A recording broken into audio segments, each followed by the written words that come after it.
वाला जो पेपर हुआ है उसको हम लोग डिटेल वाइज सारे सोल्यूशन को चलिए वहाँ पे हम लोग देखते हैं। ठीक है, तो हमारा पेपर यहाँ पे आके खुल चुका है। इस पेपर में हम लोग सारी डिटेल देखते हैं। ठीक है, क्या क्या इसमें है और कौन कौन से टाइप से क्वेश्चन आपके पूछे गए थे। ठीक है, देखिए यहाँ पे क्या इसके आंसर हो रहा है। यहाँ पे देखिए कक्षा दसम संच एक दिया है, यानी कि आपका जो पेपर नंबर 1 है। ठीक है, यहाँ पे देखिए विद्या भारती द्वारा संचालित, मैंने पहले ही आपको बताया। यहाँ पे अखिल भारतीय सांस्कृतिक ज्ञान परीक्षा कक्षा दसम सत्र 21-22 यानी कि 2021-22 का। ठीक है, यहाँ पे पूर्णांक आपका कितना है, 100 मार्क्स का है। ठीक है, आपके क्वेश्चन कितने पूछे गए हैं, क्वेश्चन आपके 50 है, आप लोग नोट कर लीजिएगा। ठीक है, समय कितना है, 1 घंटा का है। और आपको दिनांक वगैरह जो भी इसमें भरना है डिटेल, ये तो आप लोग भर सकते हैं, ये आपका कॉमन चीज़ है। ठीक है, चलिए हम लोग क्वेश्चन देखते हैं, क्वेश्चन किस टाइप से पूछे गए थे। ठीक है, यहाँ से देखिए आपका स्टार्ट किया है, कह रहा है कि पहला सबसे पहले क्या कहा गया आपसे कि आपका पहले कहा गया कि आलोक दिया। ठीक है, आलोक मतलब आपको जो निर्देश दिया गया ये। ठीक है, तो सभी प्रश्न 2-2 अंक के हैं। ठीक है, सभी प्रश्न अनिवार्य हैं, दिए गए विकल्पों में से सही उत्तर चुनकर क्या करना है, चुनकर साथ में दिए गए जो आपका OMR शीट दिया जाएगा उसी में आपको गोला भरना होता है। ठीक है, जो अभी ऑप्शन सही होगा उस हिसाब से।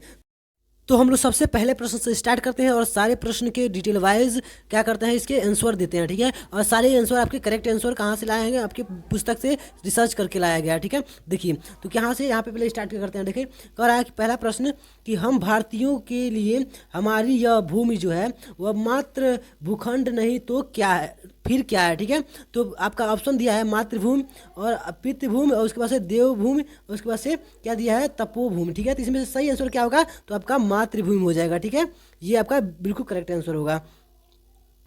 तो पहले क्वेश्चन का करेक्ट आंसर क्या होगा, तो आपका मातृभूमि हो जाएगा। ठीक है, चलिए अब दूसरे क्वेश्चन को देखते हैं। तो प्रश्न नंबर दूसरा क्या कहा गया है, हम भारतीयों ने स्वयं को मातृभूमि का कौन सा घटक माना है। तो अगर आप लोग पुस्तक बढ़िया से पढ़े होंगे तो आपको सही सही आंसर पता होगा। तो आपका जो ऑप्शन नंबर सी है अंगभूत बिल्कुल करेक्ट आंसर हो जाएगा। ठीक है, चलिए हम लोग थोड़ा जल्दी जल्दी करेंगे इसलिए कि वीडियो लॉन्ग हो जाएगा, आपका 50 क्वेश्चन कराना है। ठीक है, चलिए नेक्स्ट क्वेश्चन पे चलते हैं। हमारा क्वेश्चन नंबर 3 क्या कह रहा है, तीसरे नंबर से देखते हैं। तीसरा नंबर प्रश्न कह रहा है आपका यहाँ पे कह रहा है कि गंगा और ब्रह्मपुत्र भारत के क्या है। ठीक है, तो आपके क्या है, तो केस है। आप लोग सही आंसर आप लोग डिटेल वाइज लिखते जाइएगा। ठीक है, देखिए प्रश्न नंबर 4 क्या क्या कहा गया है आपसे कि मालबार और कन्याकुमारी अंतरीप ठीक है भारत के क्या है। ठीक है, तो जो मालबार और कन्याकुमारी है वो आपके भारत का क्या है, तो आपका पैर है। बिल्कुल करेक्ट आंसर क्या होगा, पैर हो जाएगा। ठीक है, चलिए 5वां नंबर प्रश्न देख लेते हैं। 5वां क्या कह रहा है, भारत की चारों दिशाओं में स्थित 4 धाम सनातन काल से राष्ट्र की किस एकात्मकता का के प्रतीक है। ठीक है, आपको बताना है। तो इसका आंसर क्या हो जाएगा, तो आपके क्या है, सांस्कृतिक है। ठीक है, आप लोग बुक में से इसको सर्च भी कर सकते हैं, या आपके सांस्कृतिक दिया गया है। ठीक है, चलिए नेक्स्ट क्वेश्चन पे चलते हैं। 6 नंबर प्रश्न पे क्या है आपका, 6वां नंबर क्वेश्चन क्या है आपका, देखिए 6वां नंबर प्रश्न आपका है कि बद्रीनाथ धाम के प्रथम पुजारी केरल प्रांत के ब्राह्मण होते हैं। यानी कि जो केरल प्रांत के पुजारी कौन हैं, जो बद्रीनाथ धाम में क्या होते हैं, क्या होते हैं उनको पुजारी उनको घोषित किया था। ठीक है, तो वो कौन है आपके, ऑप्शन नंबर ए वाले नंबूदरीपाद वाला। ठीक है, ये वाला ऑप्शन आपका ए वाला सही है। ठीक है, चलिए अगले प्रश्न पे चलते हैं। तो प्रश्न कितना है, 7 नंबर। देखिए 7 क्या कह रहा है, बद्रीनाथ धाम के निकट किस प्रसिद्ध तीर्थ हेमकूट साहिबा स्थित है। ठीक है, तो आपको बताना है। तो इसमें आपका कौन सा सही आंसर हो जाएगा, तो आपका सिखों का है। ठीक है, आप लोगों के फर्स्ट चैप्टर के 2nd पेज पे दिया हुआ है। ठीक है, सिखों का। ठीक है, देखिए अगर तीसरे नंबर 8वें नंबर प्रश्न पे चलते हैं। ठीक है, 8वां क्या कह रहा है, जगन्नाथ धाम किस राज्य में स्थित है। ठीक है, तो ये आपका उड़ीसा में। ठीक है, ये थोड़ा सा हमको अच्छी से दिखाई नहीं दे रहा होगा, तो आप लोगों को थोड़ा डिटेल वाइज आप लोग कंप्लीट करते रहेंगे। ठीक है, देखिए 8 हो गया, उड़ीसा में था। ठीक है, इसके बाद देखिए हम लोग देखते हैं आपका 9वां नंबर प्रश्न क्या कह रहा है। 9वां जो है आपका प्रश्न वो कह रहा है गोवर्धन पीठ की स्थापना किसने की थी। ठीक है, तो आपको बताना है कि जो 9वां नंबर प्रश्न है वह जो गोवर्धन पीठ था वह उसका स्थापना किसने किया था। ठीक है, तो वह कौन किया था, तो ऑप्शन नंबर सी वाला जो है आद्य शंकराचार्य जो है उन्होंने किया था। ठीक है, चलिए अगले प्रश्न पे चलते हैं। अगला प्रश्न हमारा क्या है, अगला प्रश्न पे हम लोग चलेंगे यहाँ से, हम लोग फिर से यहाँ से स्टार्ट हो रहा है इसका। चलिए 10 नंबर क्वेश्चन पे यहाँ से हम लोग का प्रश्न स्टार्टिंग है। ठीक है, 10 नंबर प्रश्न ऐसे देख लेते हैं। ठीक है, बस अब आपको सही दिखाई दे रहा होगा। ठीक है, चलिए यहाँ पे देखिए प्रश्न नंबर 10 क्या है, श्री कृष्ण यह लीला संवरण ठीक है प्रधाम गमन के पश्चात द्वारिका क्या हो गई, ठीक है। तो जो द्वारिका क्या हो गई, तो वह जलमग्न हो गई, यानी कि वह जल में समा गई, ठीक है। अगला प्रश्न देखते हैं 11 नंबर क्या कर रहा है। द्वारिका के समुद्र के 130 फुट नीचे कितने फुट लंबी मानव निर्मित दीवार के अवशेष मिले हैं, ठीक है। तो वो आपके 560 फुट मिले हैं, ठीक है। 560 फुट लंबा जो वहाँ के द्वारिका के जो थे लोग वो निर्मित किए थे दीवार को, ठीक है। चलिए अगले प्रश्न पे चलते हैं। प्रश्न नंबर हमारा कितना कौन वाला, 12 नंबर पे चलते हैं।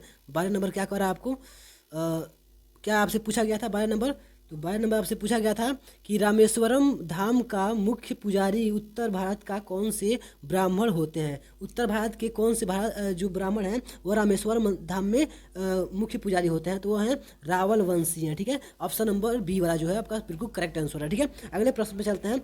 अगला प्रश्न क्या आपका, प्रश्न नंबर 13। रामेश्वरम का मंदिर जो है अपनी कौन सी अद्भुत कला के लिए प्रसिद्ध है, ठीक है।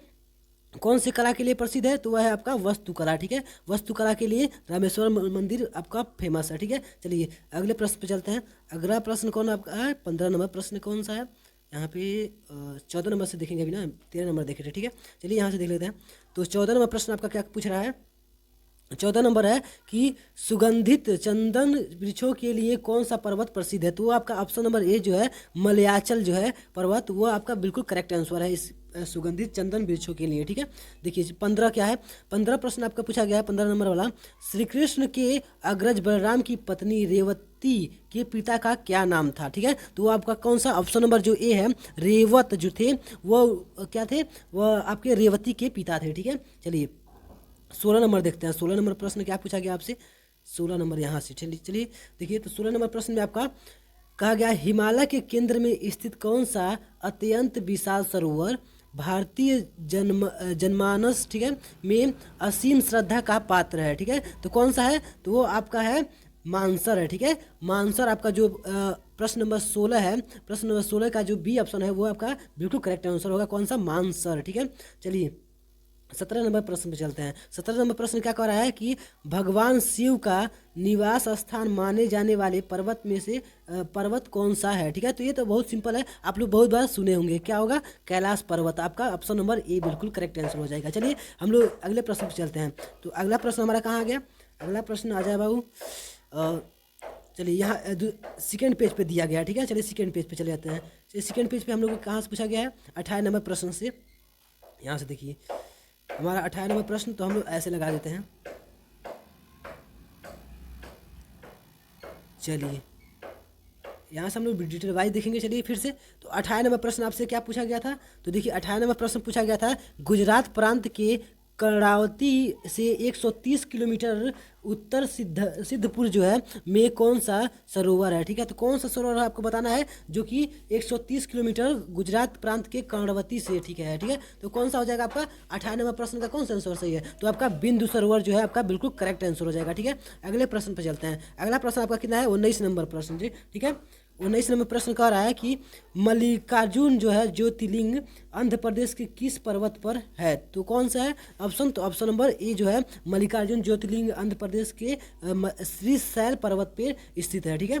चलिए अगला प्रश्न कौन सा है, अगला प्रश्न 20 देखिए, 20 नंबर वाला यहाँ पे पूछा गया कि आपसे 20 नंबर वाला प्रश्न है प्रसिद्ध शिवानंद लहरी रचना किस महापुरुष की है, ठीक है। तो कौन से ऐसे महापुरुष हैं जो शिवानंद लहरी रचना किए हैं, तो वो है आदि शंकराचार्य जो है, वो आपके बिल्कुल करेक्ट आंसर हो जाएंगे इस ऑप्शन के लिए, ठीक है, इस क्वेश्चन के लिए, ठीक है। अगले प्रश्न को देखते हैं। 21 वाला क्या है आपका, भीमासुर के पिता का क्या नाम है, ठीक है। तो आपका कुंभकर्ण, बी वाला जो ऑप्शन है वो बिल्कुल करेक्ट आंसर है। अगर आप लोग बुक को अगर डिटेल वाइज अगर बढ़िया से पढ़े होंगे, जब से आपको मिला होगा याद करने के लिए, तो सारे क्वेश्चन आपको आ रहे होंगे, ठीक है, और सारे आपके सही भी होंगे।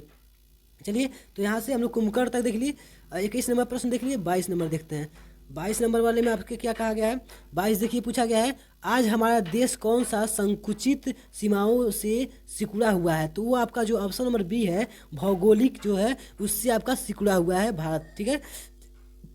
उसके बाद से देखिए 23 नंबर प्रश्न क्या पूछा गया है, काठमांडू में बागमती के किनारे कौन सा स्थान स्थित है, आपको बताना है। तो वो आपका जो 23 नंबर क्वेश्चन का जो आपका 23 नंबर क्वेश्चन है, काठमांडू बागमती के किनारे जो स्थित है वो कहाँ है, देवपट्टनम, ठीक है, देवपट्टनम स्थान पे स्थित है, ठीक है, देवपाटन, ठीक है, देवपाटन, पटनम नहीं है, ठीक है, देवपाटन, ठीक है। अगले प्रश्न पे चलते हैं।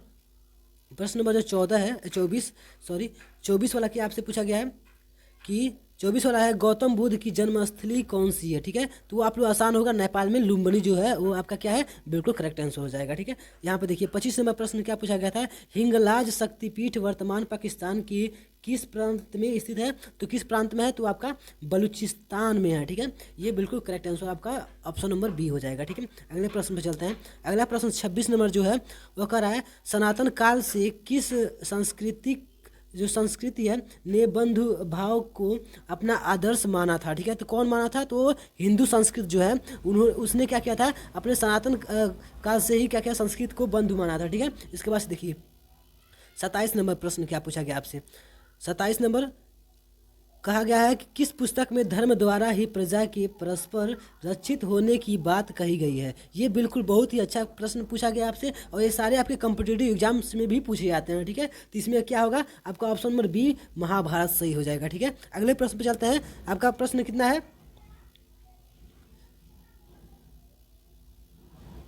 तो अगला प्रश्न हमारा यहाँ पे है कितना, कौन सा ऑप्शन, प्रश्न नंबर आपका 28।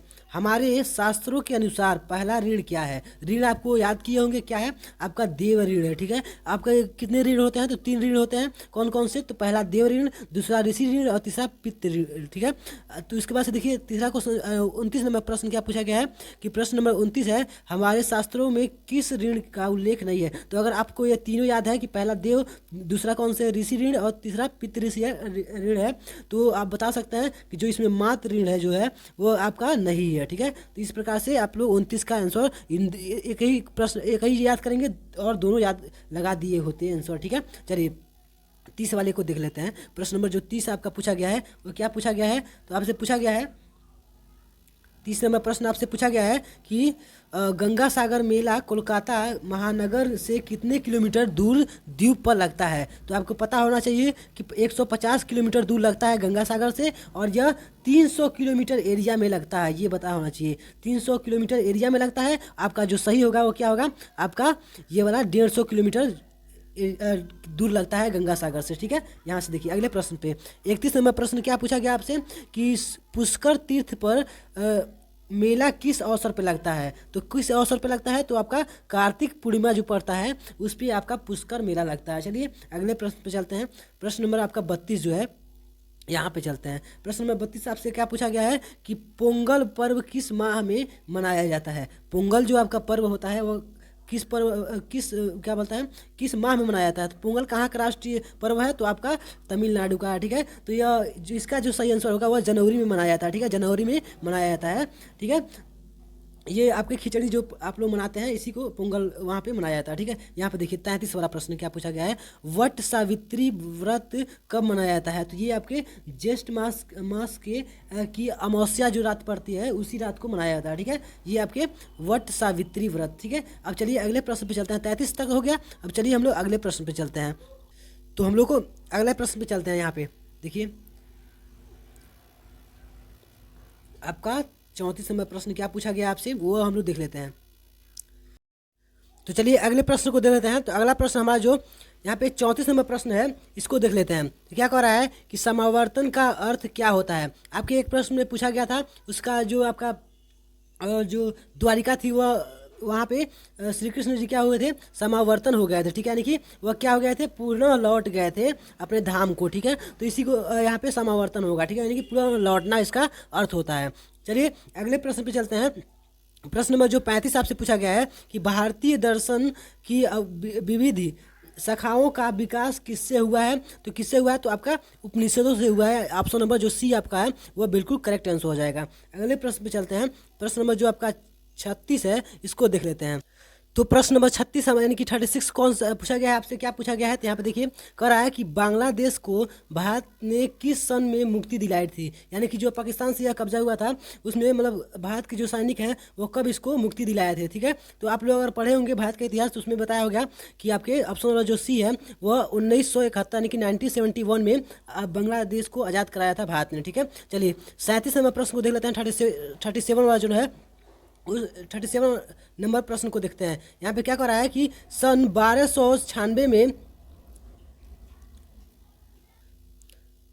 तो चलिए तो 37 नंबर प्रश्न क्या आपसे पूछा गया है? तो 37 नंबर जो आपका प्रश्न है वो कह रहा है कि आपसे कह रहा है कि सन 1296 में दिल्ली की गद्दी पर किसने कब्जा कर लिया था? तो 1296 में कौन कब्जा किया था? तो आपका अलाउद्दीन खिलजी ने किया था। ठीक है, अलाउद्दीन खिलजी जो है वह दिल्ली के गद्दी पर कब्जा कर लिया था। ठीक है, अगले प्रश्न पे चलते हैं। प्रश्न नंबर 38 यानी 38 जो है कह रहा है कि सन 455 ईस्वी में भारत पर किसने आक्रमण किया था? तो वो आपके ऑप्शन नंबर जो सी है हुडो ने किया था। ठीक है, हुडो ने भारत पे आक्रमण किया था 455 ईस्वी में। ठीक है, चलिए अगले प्रश्न में चलते हैं। अगला प्रश्न जो आपका है प्रश्न नंबर आपका 39 वाला। ठीक है, 39 वाला देख लेते हैं। 39 जो है आपका वह क्या कहा गया है आपसे? तो वह कह रहा है कि श्वास प्रश्वास की गति नियमित करना क्या कहलाता है? तो आपका ऑप्शन नंबर जो बी है वह प्राणायाम कहलाता है। ठीक है, प्राणायाम आपका कहलाता है। ठीक है, चलिए 40 नंबर प्रश्न को देख लेते हैं। कह रहा है कि वराहमिहिर जो है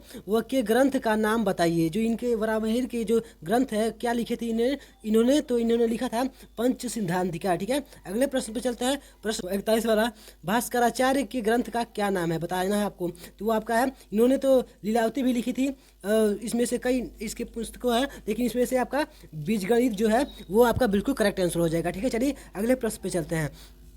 अगले प्रश्न पे हमारा क्या है 42 नंबर प्रश्न देख लेते हैं। 42 नंबर आपसे प्रश्न क्या पूछा गया आपसे? 42 नंबर वाला थोड़ा जूम करके देख लेते हैं।